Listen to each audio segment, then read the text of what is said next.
Usa isalikway na ninyo ang inyong lawas ng mga tinguha. Ayaw kamo pagpakikilawas gawas sa kaninyo. Ni magbuhat ni bisan unsa na malaway. Ayaw kamo pagsunod sa daotang mga tinguha sa inyong mga lawas ni magkuna-kuna. May mahitungod ni ini. Ayaw sab kamo pag hinakog. Kay ang paghinakog sama usab sa pagsimba sa mga Diyos-Diyos.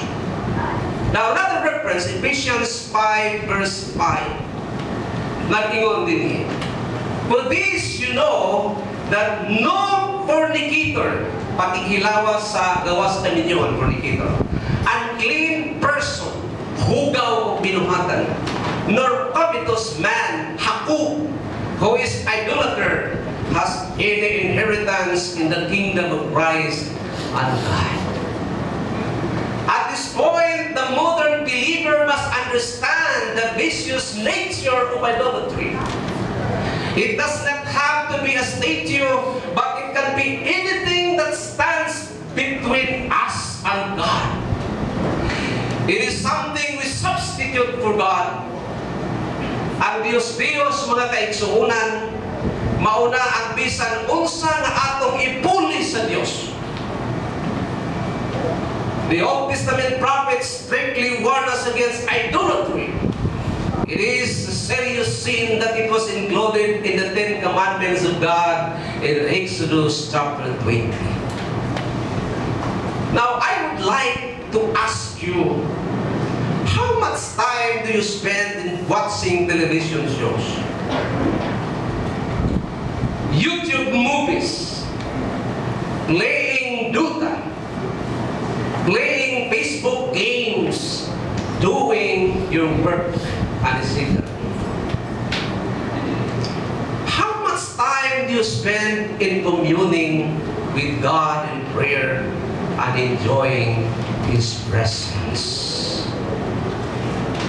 Which one do you spend more?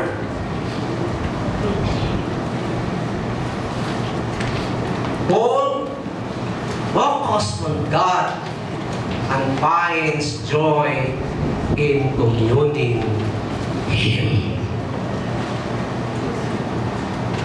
Now, the second key to experience joy in the midst of suffering is to have positive recollections of people. Ang pagbaton o positibo nga paghinumdum. Look at verse 3b says, upon every remembrance of you. Now the word remembrance in the Greek text describes a recalling to mind. It is the act of remembering something and is always used in connection with prayer. So Paul had recollections of the Philippians in his prayer. The word every in the Greek text has the idea of whole, tibuok. Paul thanks God because of his whole remembrance of the Philippians. There were no regrets in all of Paul's relationship with them. And why do I say that Paul has positive recollections for the Philippians? Nga nuna apan siya ay positibo.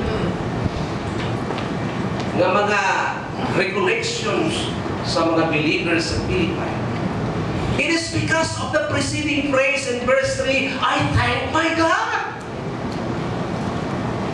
Salamat sa Diyos.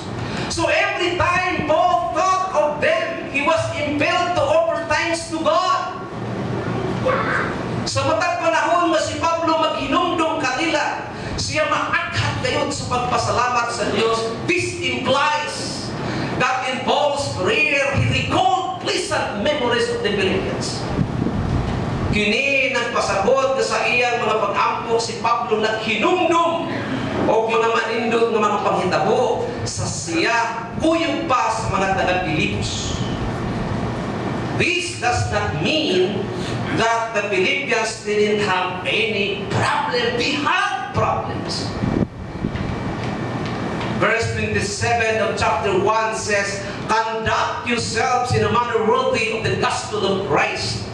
And in chapter 2, verses 2 and 3, he says, "Make my joy complete by being like-minded, having the same love, being one in spirit and purpose." And in verse 3, "Do nothing from selfishness or empty conceit, but with humility of mind," and so forth.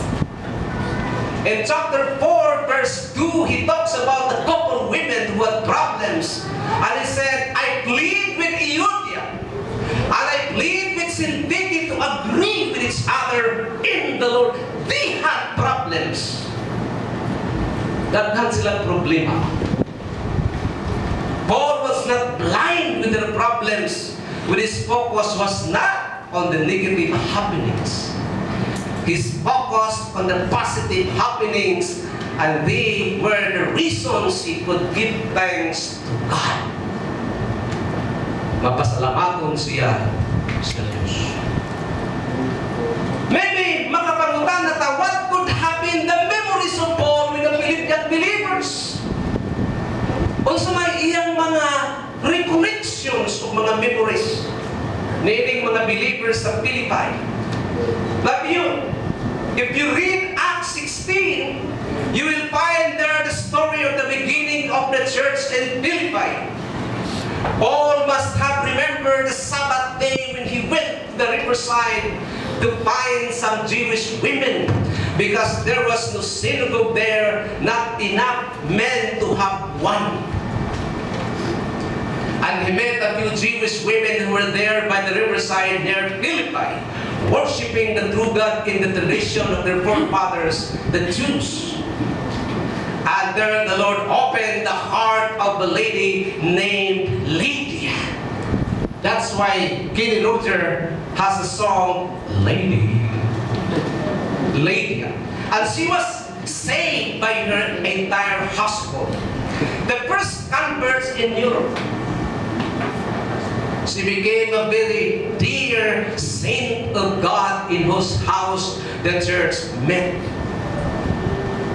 A woman who showed her personal hospitality to Paul and Silas after their imprisonment.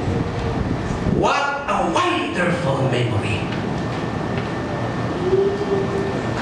And there was the memory of jail, where God sent an earthquake that broke the jail open, broke the stocks and loosed the chains. And out of it, all the jailer was converted to Christ and his whole household. And they showed the tender love to Paul and Silas by carrying their wounds. Itambalan nila ang mga samad ni Silas o ni Papa. And there was a baptismal service. And then they were released. And the church meets at Lydia's house. Sweet memories. And then in Philippi chapter 4, verses 15 and 16, there was a memory when the Philippians continued to send money to support him in the ministry when he was in Macedonia and in Thessalonica. And then in chapter 2, verse 25, and chapter 4, verse 18, there was the latest gift sent through Epaphroditus. Though his present condition was difficult, though it was physically painful, legally unjust, his heart was unaffected. He was full of sweet memories. And why? The answer, because there is positive recollection of people. Gali, makaingon nga tiguang na dito si Pablo kasi gano'n hinumdum sa pas, di ba? Ano mga kalip? Ilhanan ng pastor tiguang na kasigir nagbalik-balik sa pas, di ka namupon, anak. Di gali. Pero, maayo na lang din. O, dagkong edad, kay hamtong man niya sa espirituhan, ang problema kung dako na kag-edad, o niya immature pa ka spiritually, double injury. Double injury. Nganong daghang broken marriages, broken families, broken relationships. Usa sa mga rason ini mao ang pag-focus sa atong tinanawan sa mga bati nga gibuhat sa atong partner. Pag-focus sa mga sayop nga gibuhat o pag-focus sa mga bati nga panghitabo. Una, galing awayan sa presente, hisgutan dayon ang bati ng anhing panghitabo.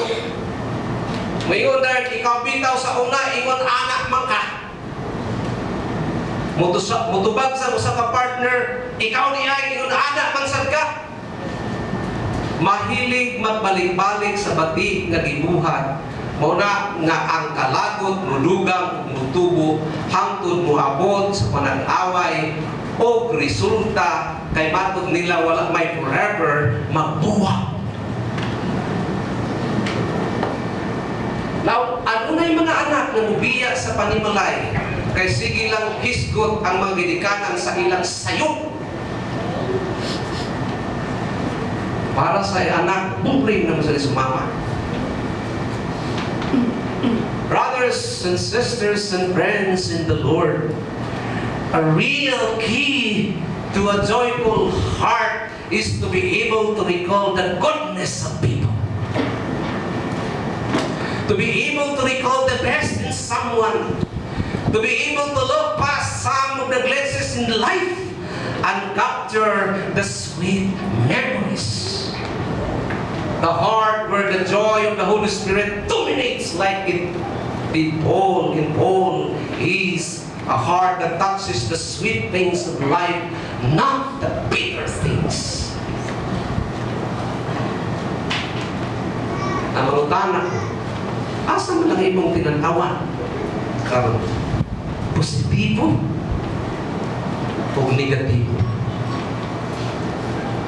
Mga kaigsuunan, we can experience joy produced by the Holy Spirit when we have constant communion with God and we have positive recollections of people with us and around us.